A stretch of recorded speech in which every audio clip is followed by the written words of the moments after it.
Welcome to McPlum, simple solutions served daily. In this video, I will show how to remove Honda CR-V door panel. Start by gathering a Phillips screwdriver, trim pry tools, and a 10 mm socket. Work on a flat surface and disconnect the negative battery terminal to avoid electrical issues. Tape the window glass to prevent chips or scratches. Keep small containers for screws and clips so nothing gets lost. Move slowly and note where each fastener came from for easier reassembly. Begin by prying off the inner door handle cover to access the hidden screw, then remove any armrest and visible trim screws using your Phillips screwdriver. Work methodically from top to bottom and use a plastic trim tool to avoid damaging paint or plastic. Pop out the perimeter clips gently by applying even pressure and pulling the panel away a little at a time.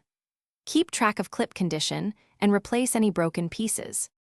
If this guide is helping you, please subscribe and hit like so I can bring more helpful car content. Quick recommendation. Little Tree's Black Ice is a small, strong air freshener that keeps your car smelling great while you work on door panels. It's perfect for masking workshop smells and making test drives pleasant.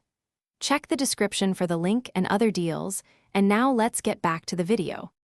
After loosening the panel and releasing clips, lift it just enough to reach behind and access wiring connectors. Support the panel with one hand while you depress the release tabs on the window switch and speaker connectors to unplug them cleanly. Check for any additional wires like courtesy lights before fully removing the panel. Place the removed panel on a soft cloth or cardboard to prevent scratches and keep fasteners nearby for an organized reinstallation. Thanks for watching. Stay juicy and subscribe.